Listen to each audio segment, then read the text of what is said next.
आप देख रहे हैं मेरे साथ मेरा महाराष्ट्र लाइव, सच के साथ जनता की आवाज़। मैं मिर्ज़ा इदरीस बेग, संपादक। तो आइए देखते हैं जरांगे पाटिल ने क्या कहा सागर बंगले पे जाने के पहले, और प्रेस कॉन्फ्रेंस करके सीएम ने क्या कहा जरांगे पाटिल को। रहिए अपडेट ऑल महाराष्ट्र। हमारे चैनल को सब्सक्राइब कीजिए, लाइक कीजिए, शेयर कीजिए।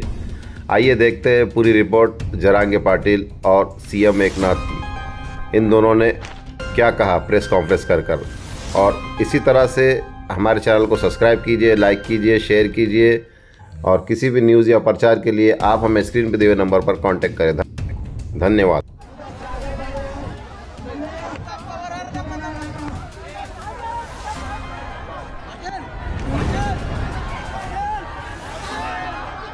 अंतरवाली सराटीत चौथ्यांदा उपोषणाला बसलेल्या मनोज जरांगेंनी मुंबई गाठण्यासाठी स्टेज सोडला आणि थेट गाडीत बसले।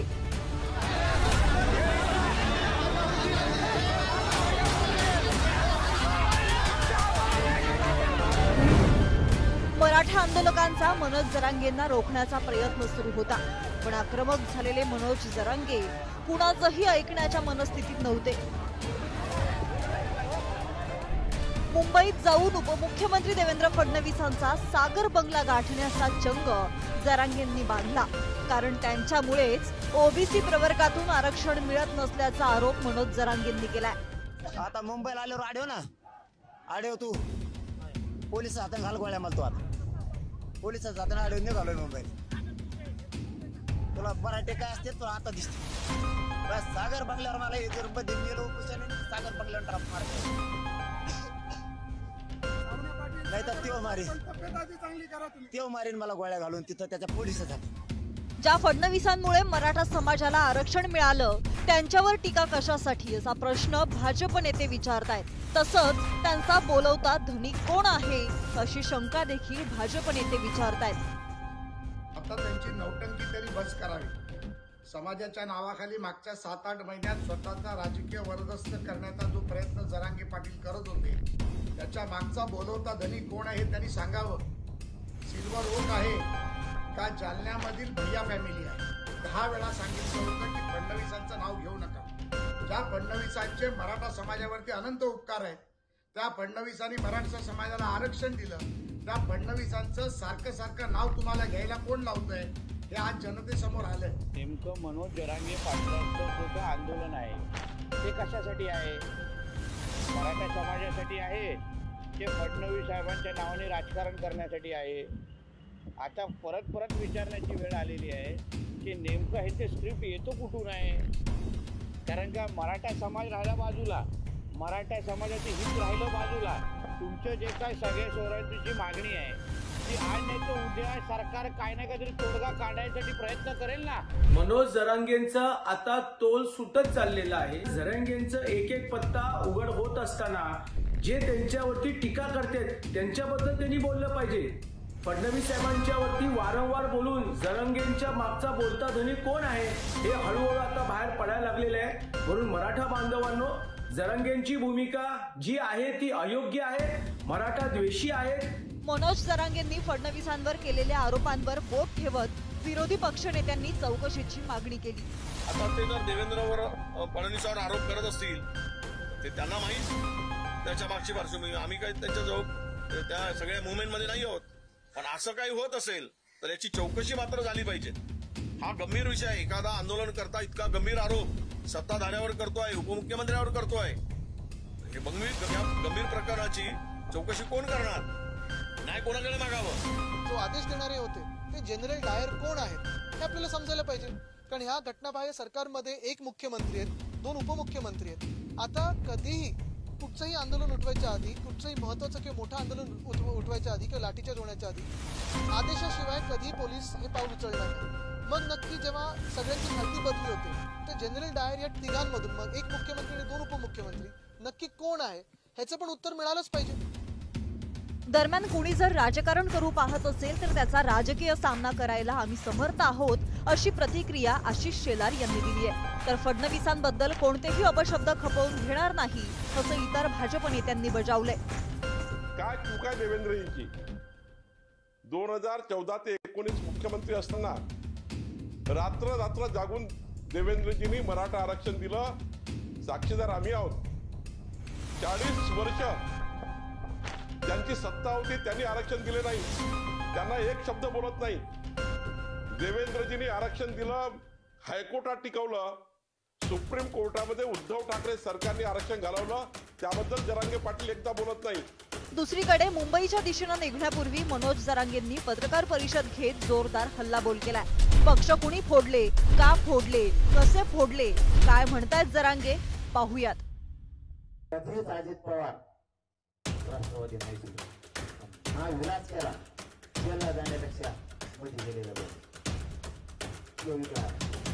तुम्हाला याच्या पलीकडे सांगतो. शिवसेना स्वतःला छगन भुजबळ वाटवलं शरद पवार छगन भुजबळ का वाच राष्ट्रवादी सोडू शकत.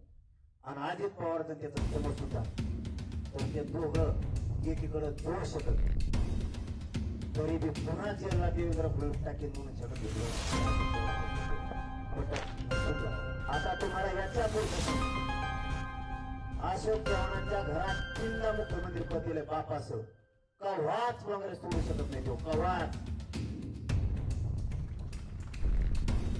पण गावाला. राज्य सरकारनं मराठा समाजाला 10% आरक्षण देणारा कायदा मंजूर केला. मात्र सगळे सोयरे तरतुदीसह ओबीसी प्रवर्गातून मराठा आरक्षण द्यावं या मागणीवर मनोज जरांगे पाटील ठाम आहेत. त्यासाठी चौथ्यांदा अंतरवाली सराटीत ते उपोषणाला बसले होते. मात्र आता ते थेट मुंबईच्या दिशेनं निघालेत. दिवसेंदिवस मनोज जरांगेंचा आक्रमकपणा वाढत चाललाय. तसंच त्यांची भाषा देखील तीव्र होत चालली आहे. मात्र या पवित्र्यामुळे प्रश्न सुटणार की चिघळणार असा प्रश्न आता विचारला जातोय.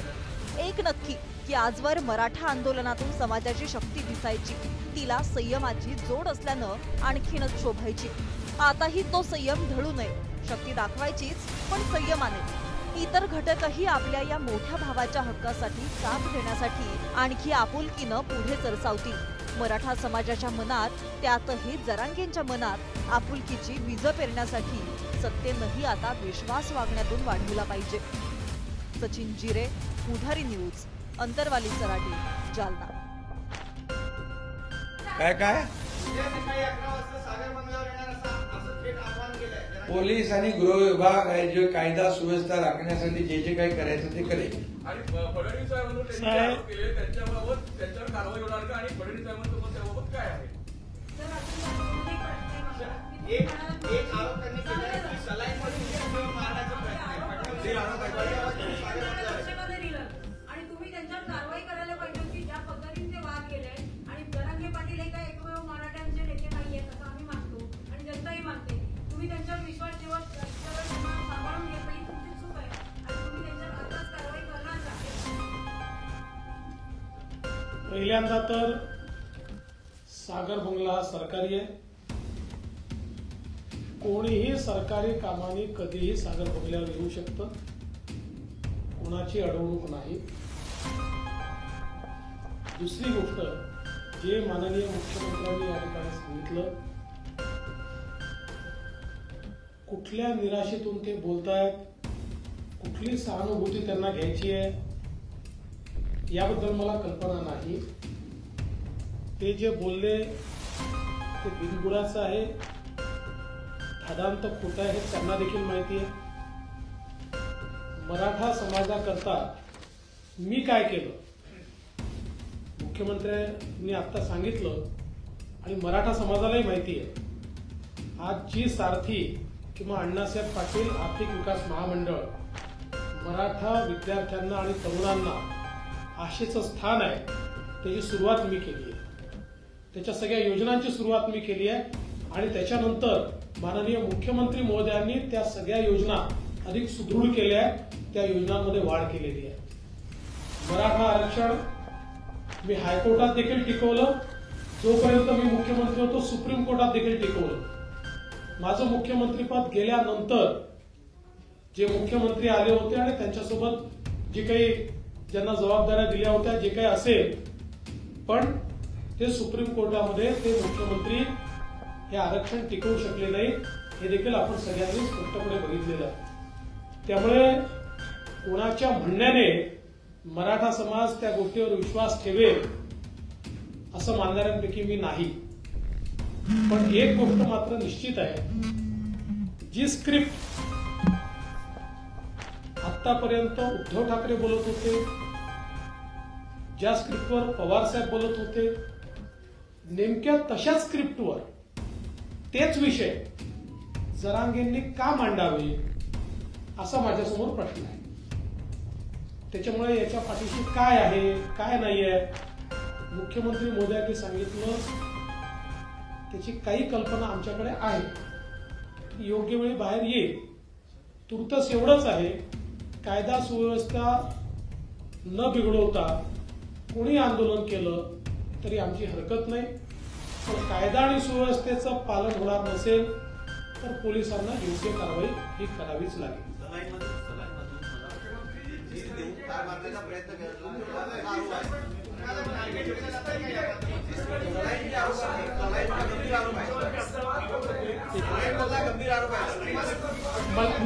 मी तुम्हाला प्रश्न विचार सोडून द्या, तुमचा तरी विश्वास आहे का? मी तुम्हालाच प्रश्न विचारतो, सोडून द्या, तुमचा तरी विश्वास आहे का? अशा गोष्टीला उत्तर तरी द्यायच्यावर तुम्हालाही समजलं पाहिजे. तुम्ही मला असे प्रश्न विचारता, मला तुमचं आश्चर्य वाटतं.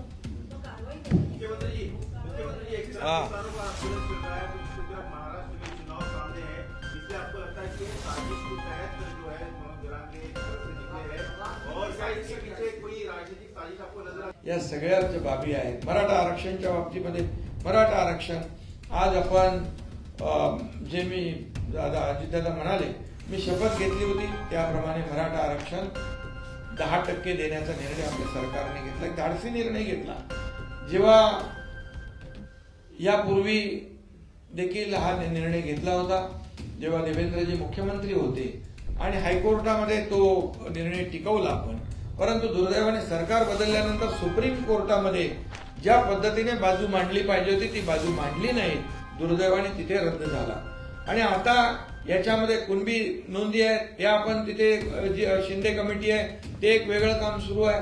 आज त्याच्यामध्ये जे नोटिफिकेशन काढलेलं आहे त्याच्यामध्ये आपण हरकती 6 लाख आलेल्या आहेत, त्याची स्क्रुटिनी करतोय.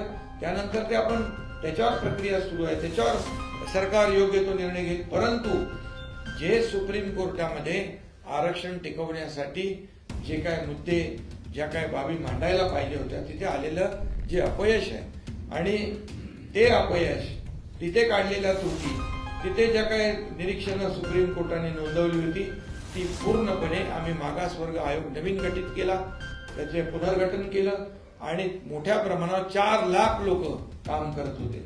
आणि 4 लाख लोक काम करत असताना मागासवर्ग आयोग, त्याचबरोबर 3 निवृत्त न्यायाधीश यांना आपण याच्यामध्ये मदतीला घेतलं होतं. इतर सगळी टीम जी आहे, जेव्हा अगोदर हायकोर्टामध्ये टिकवलं त्यावेळेस जी टीम होती त्यांची मदत आम्ही घेतली आणि हे मराठा आरक्षण 10% देण्याचा निर्णय घेतला. जसा आम्ही शब्द दिला होता तो शब्द आम्ही पूर्ण केला. ओबीसी समाज, इतर समाजाला धक्का न लावता आम्ही मराठा आरक्षण देणार ही भूमिका सरकारची स्पष्टपणे पहिल्या दिवसापासून होती आणि ती आम्ही पूर्ण केली. आज काही लोक म्हणतात ओबीसी मराठा आरक्षण टिकणार नाही. अरे आता आम्ही दिलेलं आहे, तुम्ही तर दिलं नाही कधी. जेव्हा तुमच्या हातात संधी होती तेव्हा दिलं नाही. मराठा समाजाचा वापर करून घेतला, नेते मोठे मोठे सर्व पदाधिकारी झाले, सत्ता आली, सगळं आलं, परंतु त्या समाजाला वंचित ठेवलं आणि आम्ही प्रामाणिकपणे दिलं. आता तुम्ही सांगताय टिकणार नाही. अरे का टिकणार नाही त्याची कारणं द्या. आणि मराठा समाजाला दिलेलं आरक्षण पूर्णपणे कायद्याच्या चौकटीत आणि कायद्याच्या कसोटीवर टिकणार आहे. मोठ्या प्रमाणावर आपण एम्पिरिकल डेटा गोळा केलेला आहे. तो फक्त सॅम्पल सर्व्हे नाही, एक्सटेन्सिव्ह सर्व्हे केला आहे, डिटेल्ड सर्व्हे केलेला आहे. मराठा समाज मागास कसा आहे सोशली आणि एज्युकेशनली हा पूर्णपणे, जसं कोर्टाने म्हटलं तुम्ही पहिलं मागास सिद्ध करा. कोर्टाने ज्या ज्या बाबी मांडलेल्या आहेत त्या त्या बाबींचा अंतर्भाव आम्ही मराठा समाजाला आरक्षण देताना केलेला आहे. त्यामुळे मराठा समाज दिलेलं आरक्षण पूर्णपणे कायद्याच्या चौकटीवर बसण्यासाठी, टिकण्यासाठी शासन पूर्ण ताकद लावेल आणि आम्हाला विश्वास आहे ज्या बाबी सुप्रीम कोर्टाने ज्या मांडल्या होत्या, जी निरीक्षणं नोंदवली होती, ज्या त्रुट्या दाखवल्या होत्या त्या पूर्णपणे दूर यामध्ये केलेल्या आहेत. त्यामुळे विरोधी पक्षाने देखील हे आरक्षण कसं टिकलं पाहिजे अशा सूचना न करता टिकणार नाही टिकणार नाही टिकणार नाही, का टिकणार नाही याची कारणं तर देत नाहीत. आणि म्हणून मी आपल्याला एवढंच सांगतो की आज मराठा समाजाला आरक्षण आपण दिलंय, जसा शब्द दिला त्याप्रमाणे सरकार वागलेलं आहे.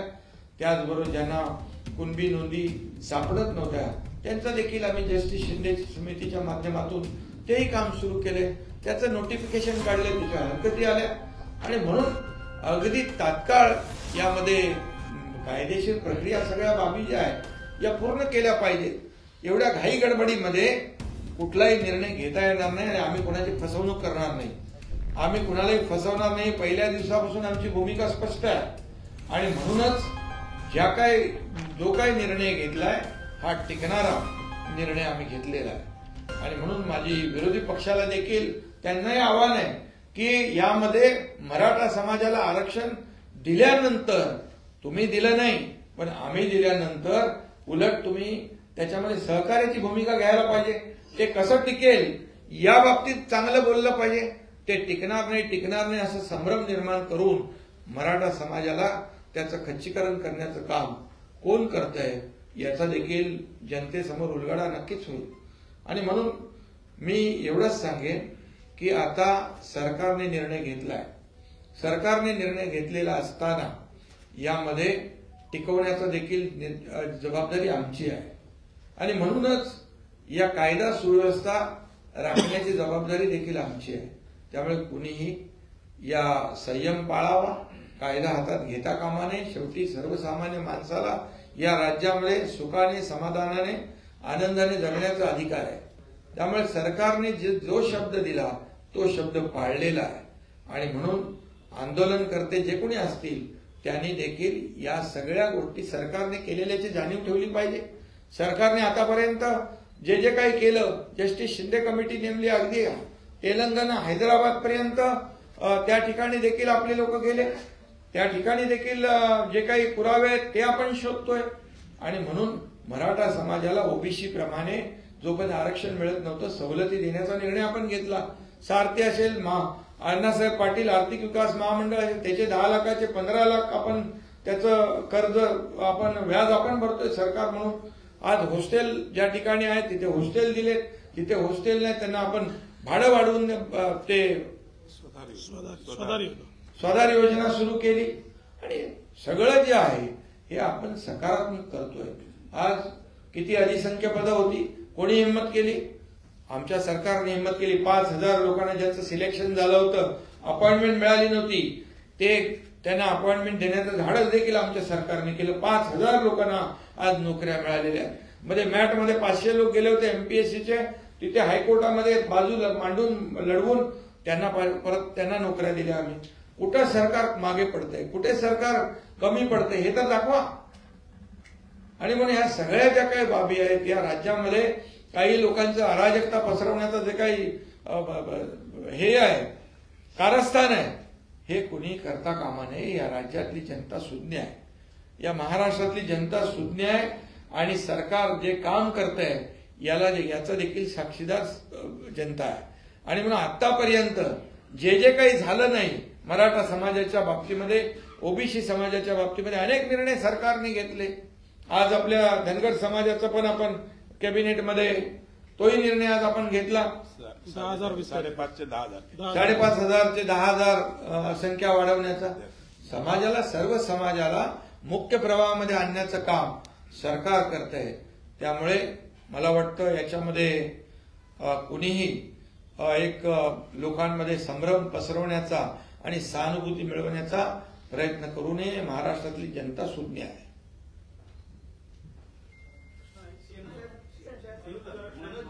पाटील वारंवार त्यांच्या मागण्यांमध्ये बदल करतायत, नवीन मागण्यांचा समावेश करतायत.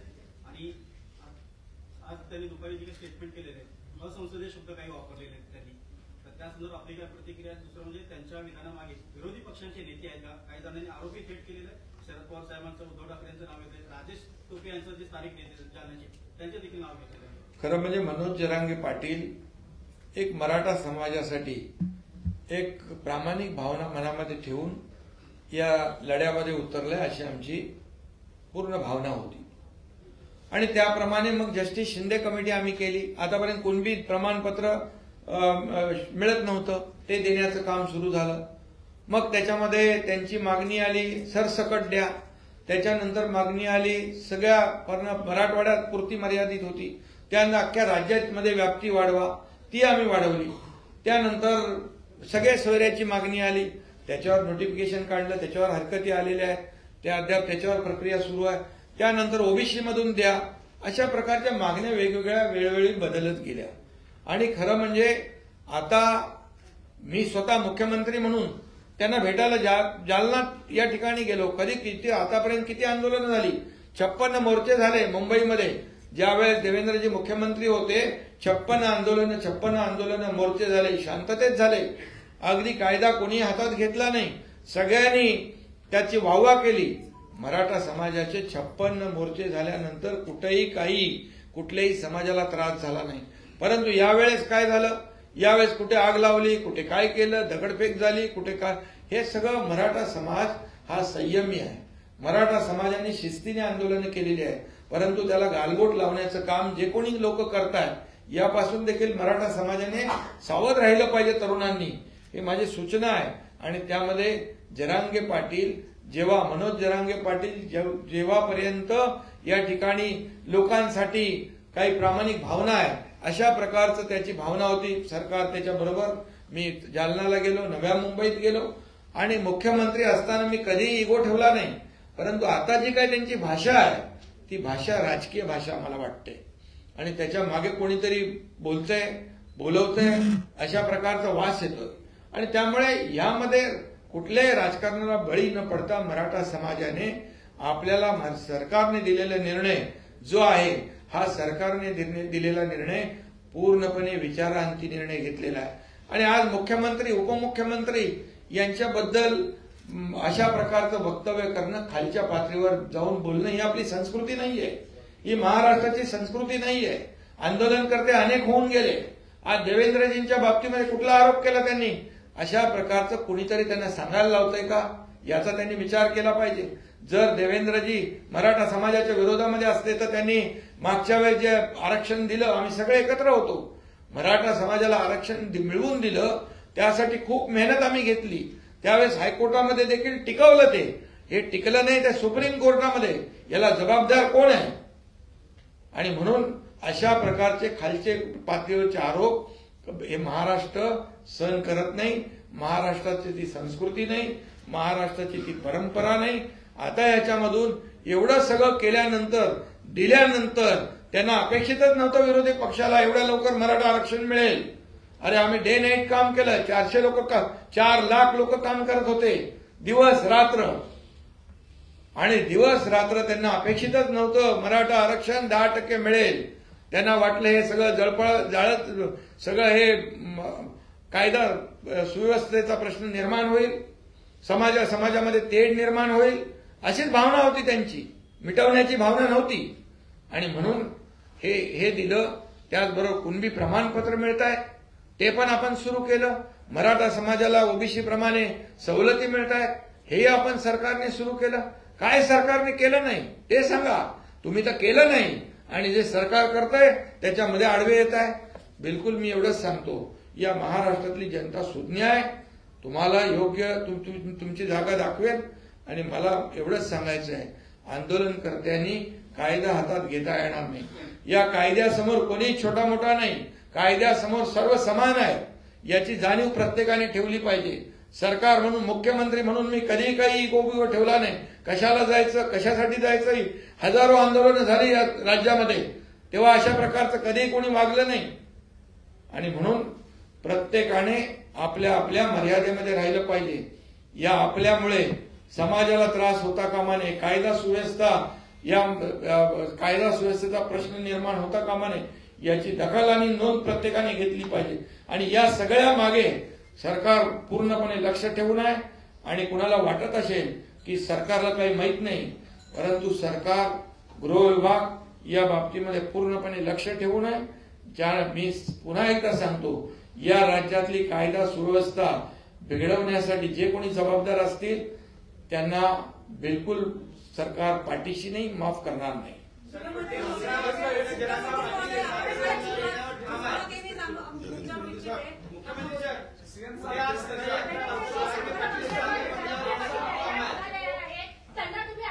काय उद्या सकाळी 11 वाजता सागर बंगल्यावर येणार असं थेट आव्हान केलंय. पोलीस आणि गृह विभाग आहे जो कायदा सुव्यवस्था राखण्यासाठी जे काही करे. किसानों का आंदोलन चल रहा है तो दूसरी तरफ महाराष्ट्र में चुनाव सामने है, इसलिए आपको लगता है कि ये साजिश के तहत जो है मनोज जरांगे के तरफ से निकले हैं और क्या इसके पीछे कोई राजनीतिक साजिश आपको नजर आती है और जांच करके? नहीं, इसलिए तो मैंने पहले कहा कि जब एक कार्यकर्ता के रूप में एक समाज के लिए जो लड़ता है न्याय दिलाने के लिए, तब तक हमने पूरा उनको सहयोग किया. क्या नहीं किया हम लोग ने, सब कुछ किया है.